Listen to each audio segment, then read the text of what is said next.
तो hello everyone. और जो मोशन चैप्टर का कुछ ग्राफ वाला पार्ट बचा था उसको हम लोग यहाँ पे डिस्कस करेंगे। ठीक है, देखिए पहली बात जो ग्राफ वाला पार्ट है ना, ग्राफ पार्ट को समझने से पहले जो इसका थ्योरेटिकल पोर्शन है वो क्लियर रखना है।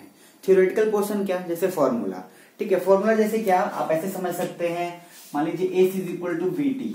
जैसे मैंने वो फॉर्मूला अगर यहाँ बात करें तो डिस्प्लेसमेंट क्या है, अगर वेलोसिटी और टाइम को मल्टीप्लाई करते हैं तो डिस्प्लेसमेंट मिलता है। अगर हम डिस्टेंस और स्पीड पे बात करें तो स्पीड और टाइम को मल्टीप्लाई करते हैं तो हमें डिस्टेंस मिलता है। ये फॉर्मूला इतना इंपॉर्टेंट है कि लगभग हर ग्राफ में आपको यूटिलाइज हो जाएगा, लगभग हर जगह। अब जैसे इसी को हम लोग कोरिलेट कर सकते हैं, डिस्टेंस बराबर स्पीड इंटू टाइम लिखा, ये फॉर्मूला आपको पता है, डिस्टेंस बराबर स्पीड इंटू टाइम, तो स्पीड इज इक्वल टू क्या हो गया, डिस्टेंस अपॉन टाइम। और ये फॉर्मूला ये सब हर जगह ग्राफ में आपको यूज हो। पहली बात, जैसे बात कर रहे हैं यूनिफॉर्म मोशन की, तो यूनिफॉर्म मोशन आपको पता होना चाहिए। यूनिफॉर्म मोशन क्या था, equal distance in equal interval of time.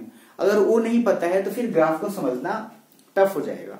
Graph देखिए इजी होता है, ग्राफ में कोई ज्यादा इधर होता कुछ नहीं है, बस सिंपल जो डेफिनेशन है तो उसका एक ग्राफिकल पिक्टोरियल फॉर्म में जिस तरह से कैसे हो रहा है वेरिएशन उसको समझना है। अब पहली बात, यहाँ पे दो टाइप के जनरली ग्राफ है आपके सिलेबस में। मान लीजिए डिस्टेंस टाइम ग्राफ की बात करते हैं, तो डिस्टेंस टाइम ग्राफ क्या है जनरली समझिए।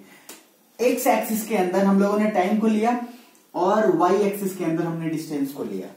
क्या है हम यहाँ पे जो डिस्कस कर रहे हैं वो distance time graph when motion is uniform, मतलब a equal distance in equal interval time. क्या मैंने बोला था कि जैसे आप यहां से यहां तक चले 5 मिनट में 10 किलोमीटर, फिर नेक्स्ट 5 मिनट में 10 किलोमीटर, फिर नेक्स्ट, मतलब हर टाइम पे एक पर्टिकुलर टाइम पे, जैसे 5 मिनट में 10 किलोमीटर, फिर 5 मिनट में 10 किलोमीटर, तो आप एक ही equal distance in equal interval of time cover कर रहे हो। मतलब हर 5 मिनट में आप 10 किलोमीटर कर रहे हो, आपको कोई स्पीड है उसमें वेरिएशंस नहीं आ रहा, आप किलोमीटर सेम कवर कर रहे हो, राइट।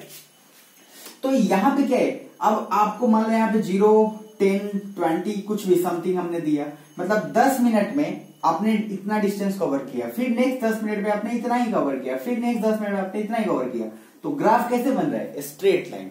तो जब भी अगर बात यूनिफॉर्म मोशन की करें तो ग्राफ क्या बनेगा, स्ट्रेट लाइन, जो कि ये स्ट्रेट लाइन है।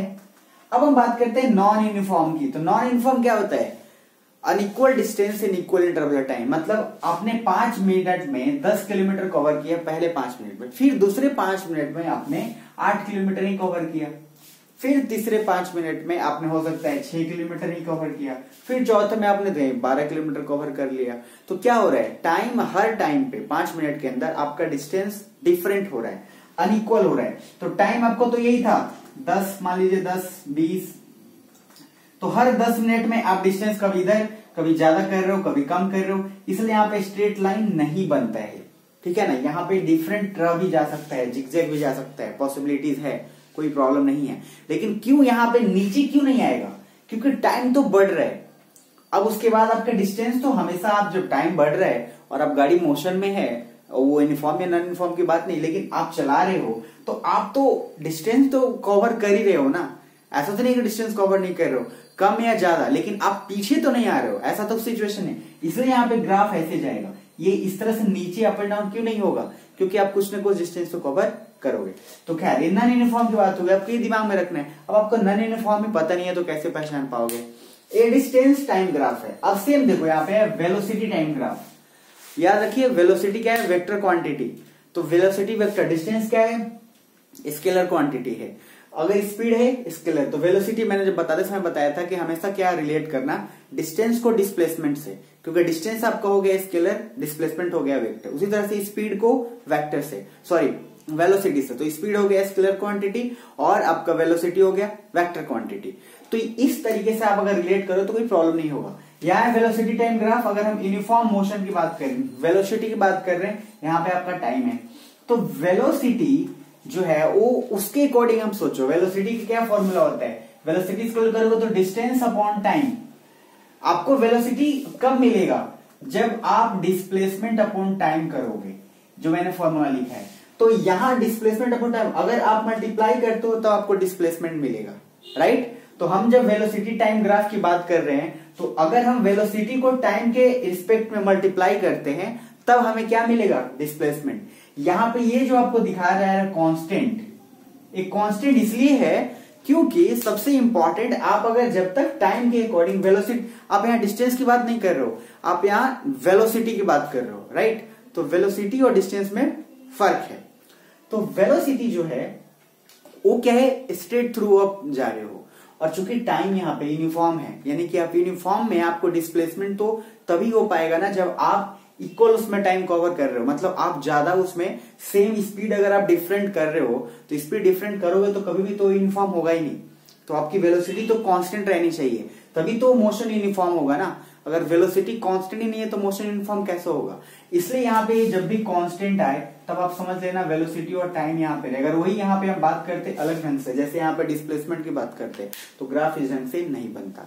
हम यहाँ पे बात करें यूनिफॉर्म एक्सिलरेटेड मोशन, यहाँ वेलोसिटी की बात कर रहे थे, यहाँ पे एक्सिलरेशन है और टाइम है। टाइम के एक्सिलरेशन क्या होता है, rate of change of velocity, मतलब वेलोसिटी बार बार चेंज हो रहा है। तो यहाँ यूनिफॉर्म एक्सिलरेशन है, चेंज हो तो रहा है लेकिन जिस तरह से इक्वल हो रहा है, मतलब हर उतने मिनट पे इतना ही चेंज हो रहा है, हर इतने मिनट पे इतना ही हो रहा है। तो ये यूनिफॉर्म एक्सिलरेशन इसलिए सीधा जा रहा है। अगर हम बात करें डी एक्सिलरेशन की, मतलब आप हर 10 मिनट पे ब्रेक ले रहे हो, डी एक्सिलेट कर हर 10 मिनट पे आप ब्रेक ले रहे हो, सेम, मतलब उसमें ज्यादा चेंजेस नहीं आ रहा है। जैसे आप हर 10 किलोमीटर चल रहे हो और उसके बाद आपने एक्सिलेट किया, मतलब उसको उतना ही पे स्पीड बढ़ाया, फिर उतना ही में कांस्टेंट स्पीड बढ़ाया, तब ये होगा डी एक्सिलरेशन कर रहे हो नीचे की तरफ, तो यही जो ग्राफ है वो नीचे की तरफ आएगा डी एक्सिलरेशन के केस में। अगर आप इधर से बनाए साइड से तो ऐसे आएगा। और ये जो ग्राफ है नॉन यूनिफॉर्म है, नॉन यूनिफॉर्म अगर होगा, नॉन यूनिफॉर्म एक्सिलरेशन, तब तो फिर जिगजैग जाएगा ही बॉस, क्योंकि यहाँ पे आप जा रहे हो फिर ब्रेक मारे, हो सकता है स्लाइड किया, तो ये यहाँ पे जिगजैग जाने के पूरे चांसेस है। तो मैं ओवरऑल 2 चीज बोलूंगा ग्राफ के लिए। पहली बात कि ग्राफ को ना थोड़ा खुद से एनालाइज करो, तब जब आपको फॉर्मूला और थियोरेटिकल पार्ट क्लियर हो, क्योंकि ग्राफ कुछ ऐसा नहीं है रॉकेट साइंस जो आपको समझ में नहीं आना चाहिए। तो आप पहले सिंपल, क्योंकि हम रीड नहीं करना चाहते खुद से, इसलिए ग्राफ में प्रॉब्लम होता है, ट्रस्ट मी।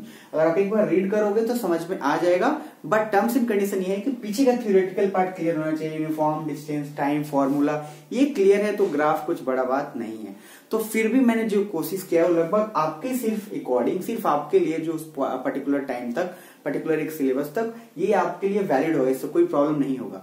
अगर आप रीड कर लोगे तो आप कॉन्फिडेंस वापस आ जाएगा। फिर भी अगर कोई प्रॉब्लम हुआ तो आप जरूर पूछ लेना, बट मैं आपको एक बात दावे के साथ कह सकता हूँ कि थियोरेटिकल पोर्शंस को और ग्राफिकल पार्ट को खुद से एक बार आप अगर जनरली उसको विजुअलाइज करोगे और थोड़ा रीड करोगे तो आपको कोई प्रॉब्लम नहीं होगा। खैर, अगर कुछ प्रॉब्लम हुआ तो पूछ सकते हैं, फिर मिलते हैं हम लोग नेक्स्ट वीडियो में।